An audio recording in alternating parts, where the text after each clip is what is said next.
Let's go on to our case study, cross-board partnerships as a MO for success. We have Zoran Marinković. Again, welcome back to the stage. No, I don't know if we need to introduce him again.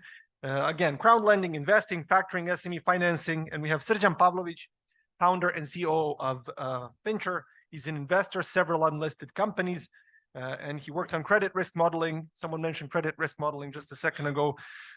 Excuse me, digital transformation. And there will be no moderator in this section, so the speakers are just welcome to go ahead and discuss. Thank you. Srđan, hur ska vi göra? Svenska eller serbiska? Ajmo prvo malo na srpskom, pa ćemo malo na engleskom. Okay.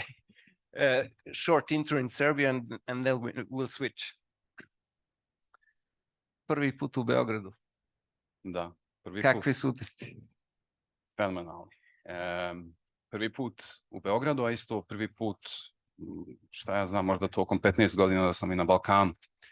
To vidi se da, moj prvi utisak je da vidi se da ima izuzetno puno potencijala, ovdje ima puno i da se radi. U sklopu što se tiče finansijskih rješenja, a isto tako i energetike, to što je malo više i moj fokus naše firme Finture. A izuzetno je interesantno i vidjeti, čuti sve ovo što smo danas diskutovali i imat ćemo ja i ti isto neke teme što ćemo. Da. Yeah, I know. But we can, maybe you'd like to introduce yourself as well, or though you have been introduced already. It's okay. Let's focus on focus on you. On us. Well, thank you, Srđan. Sure. Okay, you just arrived to Belgrade and so on, but you actually, the Finture was born here in Serbia before you even arrived. That's right.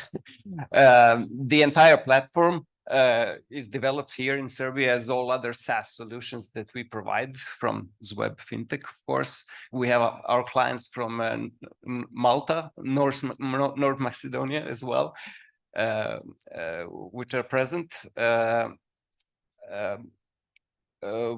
Actually, cross-border is a must within Europe. We are all just small markets. Okay, we can discuss maybe Germany would manage it with their own fintech solution within the borders of Germany, Austria, Switzerland. But for our countries here in the Balkans and other Central European countries, cross-border solutions are more or less must-have. As we deliver crowd lending, crowd investing platforms in Scandinavia and elsewhere, all of them are sort of finding their own niche. We have clients that are focused on real estate in Sweden, Norway, Denmark, in the Middle East as well. Agriculture, but Finture is the first one focusing on energy, European energy sector. And of course, this is automatically a cross-border recognition. One of the interesting points is actually what we've been discussing in panel 1. You are already implementing CI plus EI in your crowd intelligence plus AI within your business case. Can you please describe that in detail? Absolutely. That was a very interesting panel, by the way. And thank you.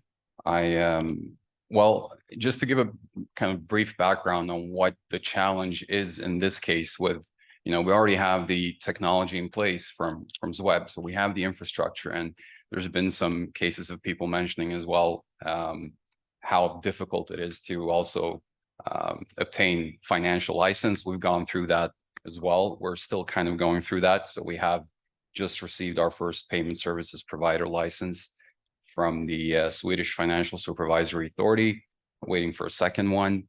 But that's kind of just the basis of what we're trying to build. And then on top of that, what are we looking at in our business case? We're trying to match investors with very high capital intensive business cases that we hope will be able to contribute to the net energy transition.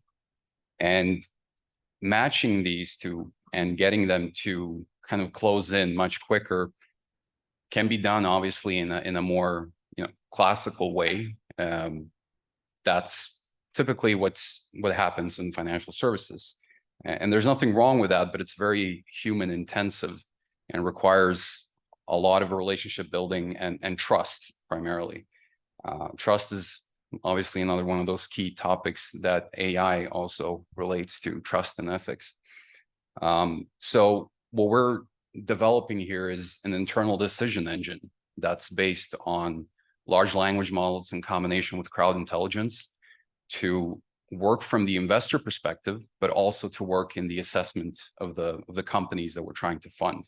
And we're looking at the companies from a sustainability perspective, political risk perspective. We're looking at them from obviously energy technology. How mature are they? How good is the technology? Is it likely to succeed or not?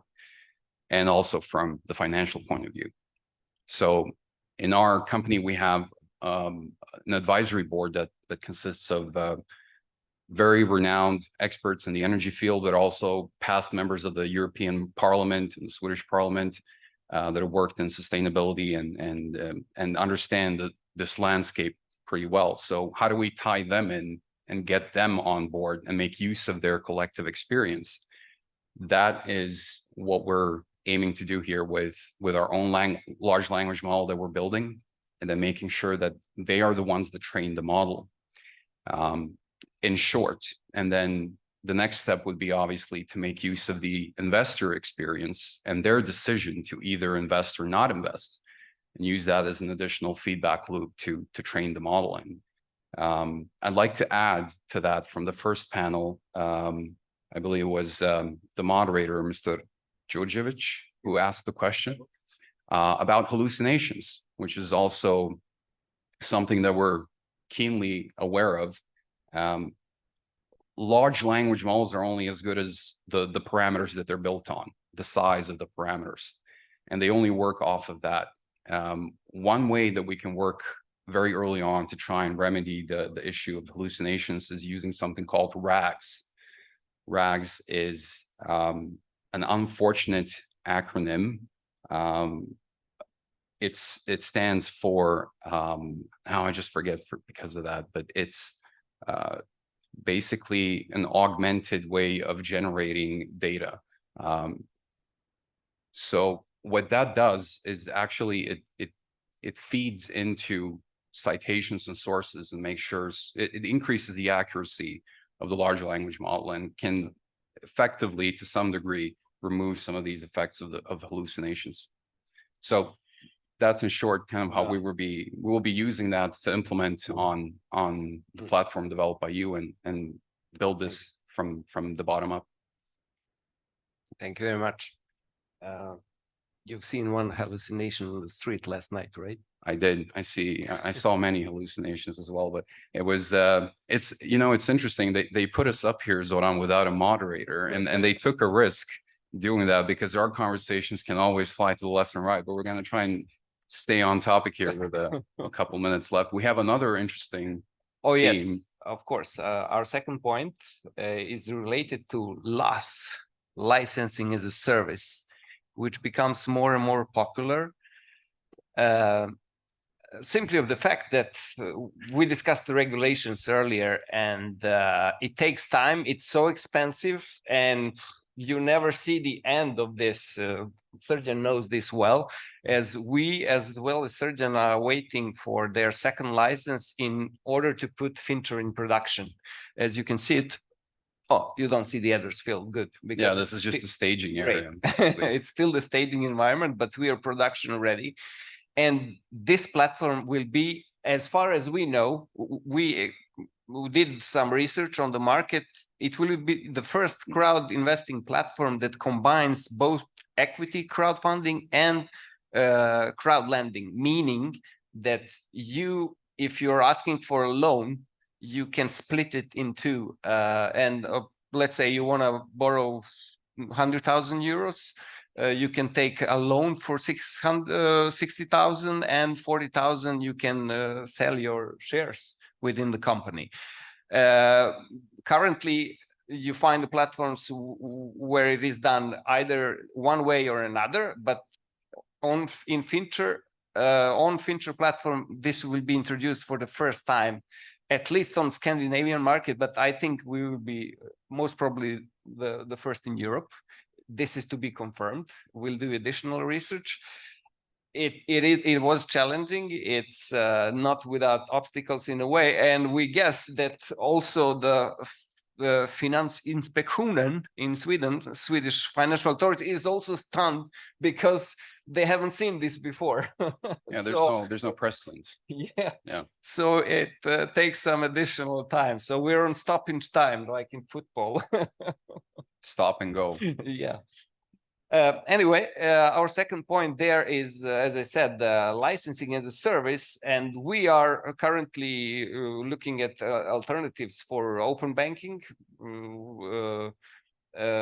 connecting with those who, internally for Zwebb Fintech, but also later on for you as well. Because looking for this license again would take additional time, so it's better to buy it from someone else or borrow it. But at the same time, the license that Finture received is also called a passport EU license, yes, so that Finture can promote their services and offer their services within the EU. For example, a Serbian bank could ask Finture to perform the same business in any European country except Romania, Greece, and there's a third one. We do not allow that, but all other markets allow this licensing as a service. So you can perform crowd lending in France using a Finture platform, where Finture is responsible for what you do and must overlook your activities, but this can be done in their name with rebranded platform and so on. Can you please elaborate on that? Sure. Thank you. So as you touched on that, and many others did as well, it's a complex process. I think it might have been Mr. Scholk who might have mentioned the sandboxing, which is something that, come to think of it, that would have been fantastic to have. I don't think we have anything like that in Sweden in the same way. And we would have definitely had use for that. Now, what we're looking at being able to offer with our licenses as well, together with Zwebb, is to offer our licenses for use if potentially there's a startup that wants to make use of this type of technology. They can get bootstrapped a little bit quicker, avoid the additional costs, and eventually then either transition into having their own license or letting us continue and take care of that for them. So that's another way for us to also look at additional revenue generation. Obviously, now that we're speaking about also pivoting, was mentioned during the previous panels, which is a very important aspect for startup companies such as ourselves. We've only been active for 2 years now, and we're waiting to get started with everything.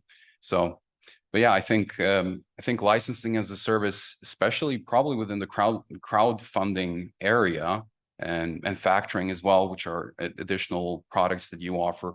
I have not seen that actually being offered, and I think that's another kind of pocket in the or gray zone in the regulations, because they're not actually explicit about whether or not you're allowed to do that. So, but just because they're not explicit doesn't necessarily mean that you can't do it either. So that's another challenge, regulatory challenge that we see with this. And as you mentioned, from a Swedish perspective, this is a precedent that they're not used to. So there's a lot of, even for a market such as the Nordics, that are somewhat more established and mature in some ways, in terms of fintech, there's still new ideas popping up. And I think it's great that we're able to try them out there and then see how it's received, and kind of bring that out to the market, to the rest of Europe, hopefully. Excellent. We're just in time. Thank you, Srđan. Tack så mycket. Thank you, Zoran, and thanks for the invitation. Any questions in any language? By the way, Srđan speaks also Japanese, right? Well, not fluent, but So- it's there. It's a little bit. No, but seriously, if there's any comments or questions on this, you're welcome to grab us later on as well. We'd love to talk about, AI, CI, intelligence, or LAS as well for that matter, or crowdfunding solutions as well. So feel free to approach us. We don't bite. Thank you very much. Thank you.